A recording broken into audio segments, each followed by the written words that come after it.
Good evening, everybody. The time is 6:02 p.m. on Thursday, December 10th, 2020. Welcome to this regularly scheduled meeting of the Vader City Council. Roll call. Donna Rogers. Here. Randy Hall. Here. Jason Daly. Present. Samantha Lovelady. Mike Parsons. Did we hear from Mike? Mike Parsons. Here. And Mayor Shutt. Here. We are all accounted for. Pledge of Allegiance. Jason, will you do the honors, please? Sure. I pledge Allegiance to the flag of the United States of America and to the republic for which it stands, one nation, under God, indivisible, with liberty and justice for all. Mayor's report. I'd like to remind everybody that tomorrow, Lewis County is holding their legislative roundtable at 9 o'clock a.m. The remote access link is on their website. There'll be a variety of legislators there talking about all kinds of funding-related topics. So I encourage everybody to tune in if they can. It's an open public meeting, so you'd be there as a member of the public, but I'm sure you'll find something interesting there. Reminders that there's no Vader City Council meeting on December 24th this month. That would be the fourth Thursday, and as it's Christmas Eve, we're not going to be here. Park Board, their next meeting is going to be January 20th. They're not going to have a December meeting, and the Planning Committee is going to hold their regular meeting next week at 6 o'clock on the 17th. Council reports. Does any members of the council have a report? Okay, hearing none. Agenda approval. I do not have any changes to the agenda.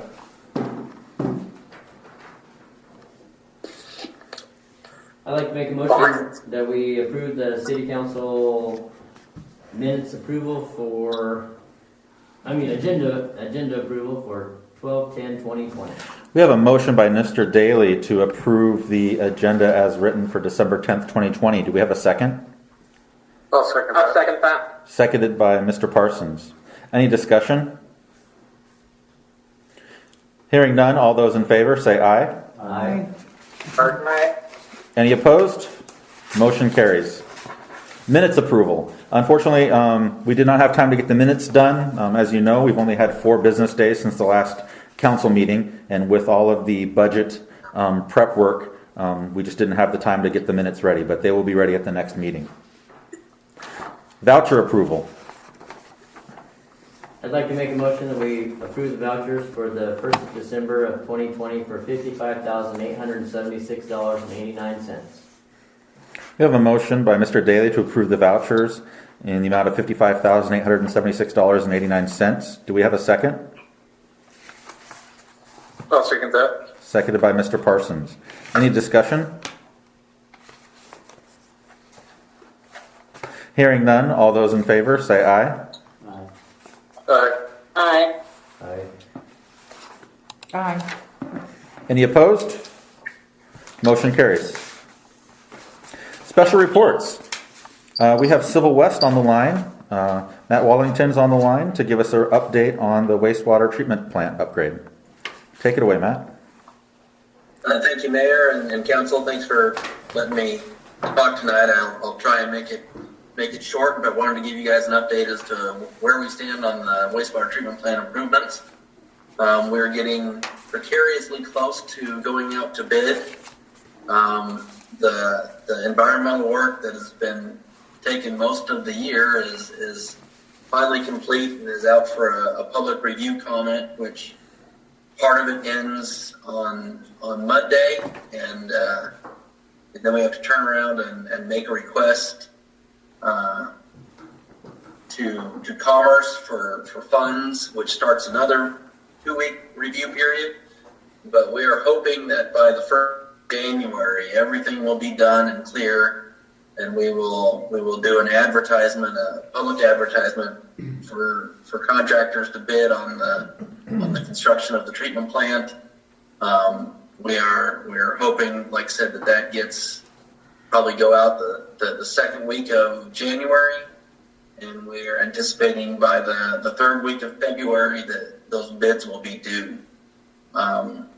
In between the advertisement and the bids being due, we're going to have a pre-bid conference, most likely be an online conference, and then we'll be setting up individual tours of the treatment plant with each contractor who would be interested in bidding. That will happen, like I said, in the first week of February that those tours would happen. So bids due mid-February. That puts us probably on a mid-March to late March to have a contract back to you guys to review and approve, with a hopeful construction start in late March. And when I say construction start, it's likely that we will give them the notice to proceed, and that they will start by ordering a lot of the supplies that they need. I doubt they'll be out there for until the end of April. They'll probably be out there, but they'll be getting supplies ready. So the construction period we're anticipating is going to last the whole summer, next summer, and go into the fall. And I imagine things will be wrapping up and final approvals about this time next year. So that's kind of the timing and where we're at on that. If anyone has any questions, please feel free to speak out.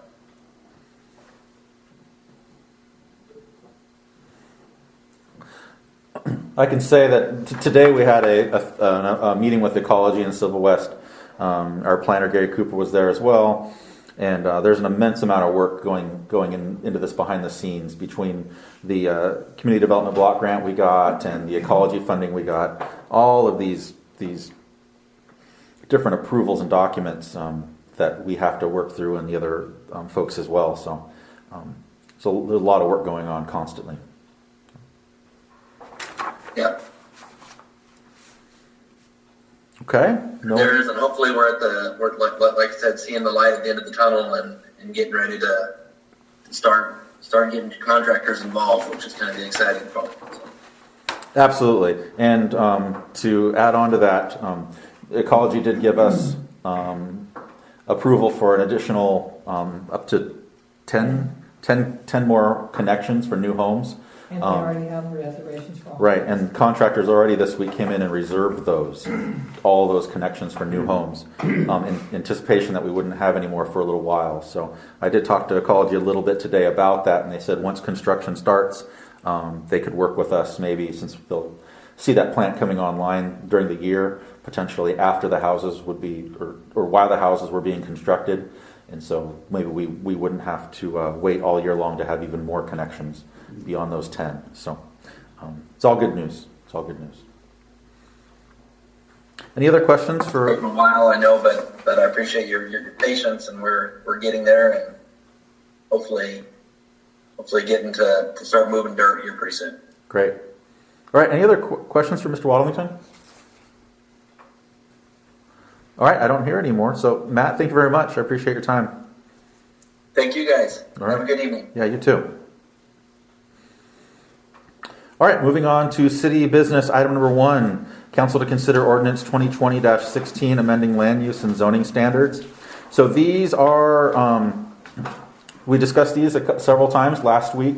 In particular, there were some additions council wanted. You should have all seen that letter that I sent describing the updates, and that we were able to get everything in there that council wanted without having to send it back through state review.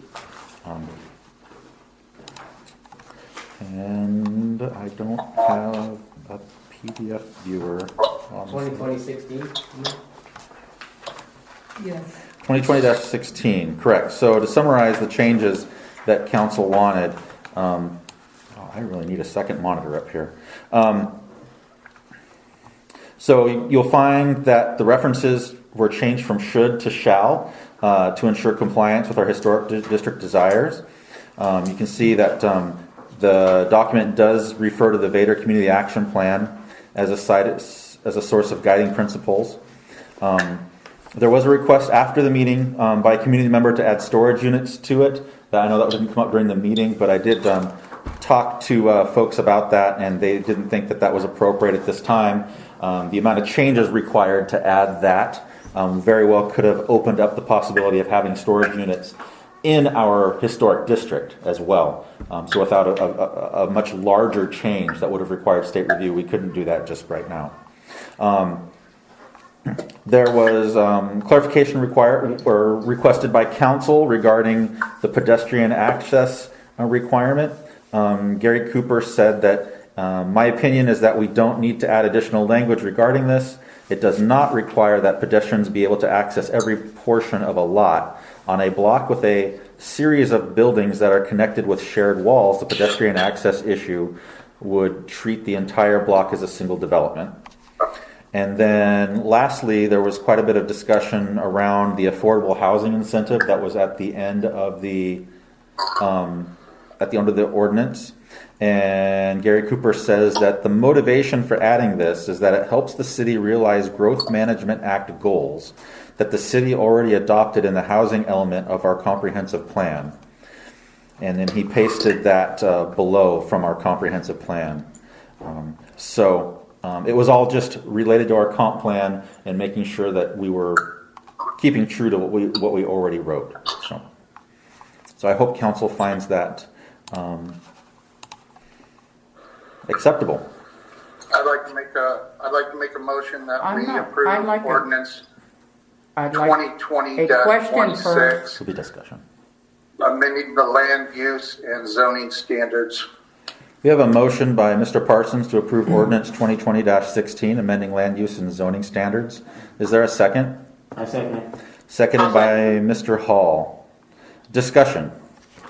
So I have a question about the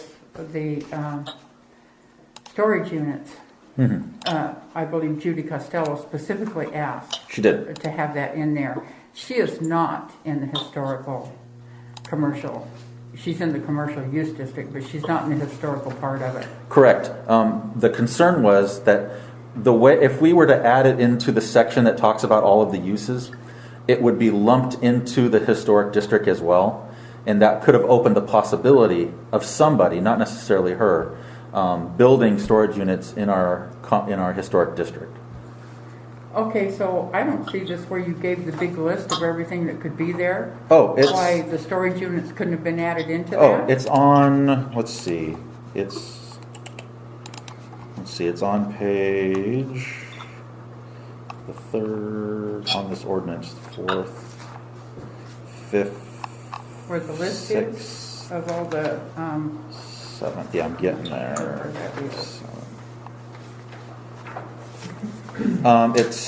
It'll be on. It says page 8 on here. I don't know if it's really page 8 on there. Okay. 27-12-020.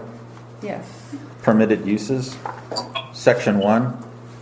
It just goes on and on and on about all the different allowed uses. Right, so what is so hard about a storage unit? I mean, all of these aren't in, there's no problem here about them being in the historical use district. Right. Well, it was just the concern was that our planner thought that if we added storage units to there without a larger change to this document that would have required further state review, it would have opened the possibility of storage units in the historic district. That was his concern. And which I know that's not a thing that council wants. I thought that's already been defined, what can be in the historical district use. I mean, I don't see a problem there. I'm just relaying what the planner told me. Well, I think the planner's mistaken. That's not hard to put storage. I mean, Jason has storage units down there. I'm not in the historical district. Neither is Judy. This doesn't even come close to relating to her.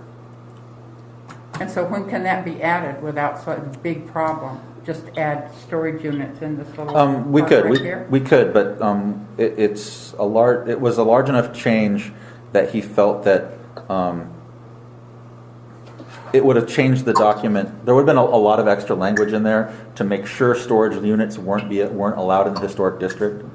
And so doing that at this time would have been problematic. Yeah, I know. That's just a lot of double talk. There's no reason why that can't be put in here. It isn't anywhere near the historical use. I talked to Commerce today, and there's no big deal about sending any of this back to Commerce. He told me this was done as far as they're concerned, and this is the part where you can change anything in here you want. It is, but if if we want this approved in the amount of time for the moratorium, before the moratorium expires, the Commerce review period is weeks long. So if we were to change it last week in the amount that adding storage units would have required, that the change to have been substantial enough, Commerce would have had to review it again with further and further delay, and then we would have needed additional. I don't know, that's not what he told me. He said this can be changed tonight because they're done with Absolutely cannot be changed tonight. Well, that's what Commerce told me, and I would take their word over the planners. Diane. One other comment that Gary made is that if someone did want to put in storage units, not in the historic district, but also commercial mixed, they could under a non-conforming use. So it's not saying you can't do it, it's just saying they can't get it written in this document. Okay, well, that doesn't make any sense. It's not saying you can't do it. So what would it be if they applied for a permit to put a storage unit on their property over there? It would go before planning and everything like that because it would be a non-conforming use. So it could be approved if it met all the qualifications. Whatever that's supposed to mean. Well, Okay. I am a community member asked, and I followed up with them, and I am relaying what our paid professional told me. So. Well, I would be suspect of what he says, so. If council would like storage units added, we can absolutely send this back. Not this particular one. I would stress to council that it would be great to have this particular one approved tonight. But if that is a change that you'd like, and we could absolutely start that process. Well, then I think this process should be started. Okay. I don't want storage units down there. Well, Planning committee doesn't want storage units down there.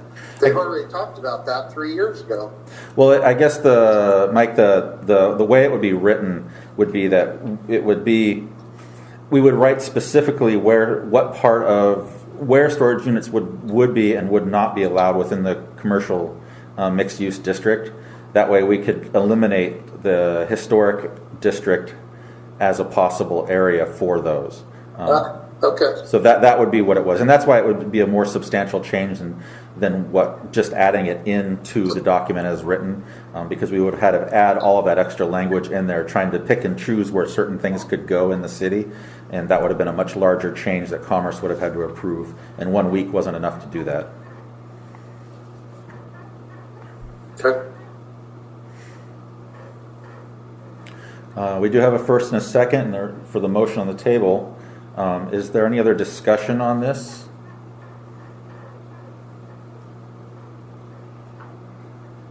Okay. Hearing none, all those in favor of approving ordinance 2020-16, amending the land use and zoning standards, say aye. Aye. Aye. Any opposed? Aye, no. All right. We have a majority. It does pass. I will reach out to our planner about the storage unit issue. Do we have to make a motion to end the moratorium, or does that just automatically fall off? That is correct. So, right. So we do not have to actually end the moratorium. It'll just end. We're within a couple weeks anyway. We'll just let it fall off, and the new standards will be in place by then, and everyone will be in business.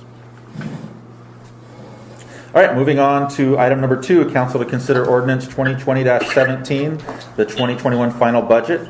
Hopefully everyone got a chance to take a look at that. It includes everything that was asked for at the last council meeting. So that includes the jail roof, the jail foundation. It includes city hall roof. It includes paint for the maintenance building. It includes some new tools, tractor repair. Includes all of that.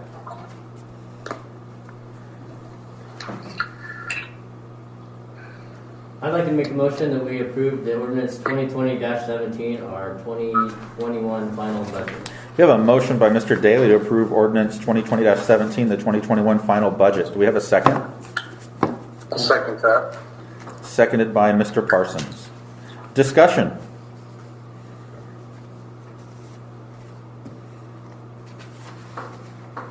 Hearing none, all those in favor of approving ordinance 2020-17, the 2021 final budget, say aye. Aye. Aye. Any opposed? Motion carries. Thank you. It's going to be an exciting year between everything listed in the budget, plus the sewer plant, plus potential, hopefully the Worden Park grant with all the new playground equipment. I mean, it should be an amazing year for the city. So. Public comment. Do we have anyone sign up for public comment? No public comment. Elected official comments. I'd just like to say thank you to all the city residents and the city government that did the Little Falls loot. Thanks for all your help during these times, and only to remind everybody that it's still going on and to still help out your local businesses as much as you can. It's rough. This time even more so than the last time, because now it's winter time and people are focusing on families and things like that, and not thinking about. I haven't heard that they're planning on extending the governor order yet. They did. They already did? They did until the 4th of January. Yep. All right. What have I been doing? Okay. Well, It's rough. It's really rough. And a lot of people put out tents and have people being served in their parking lots and things like that. And it's questionable. It's concerning. It's all of the above. So okay. everybody stay safe. I'm just trying to everybody stay safe and get through this just as best as we can. So. All right. Thank you. Other elected official comment.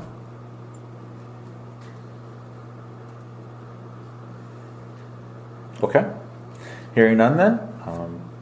This meeting is adjourned at 6:25 p.m. Thank you, everybody, and have a good December.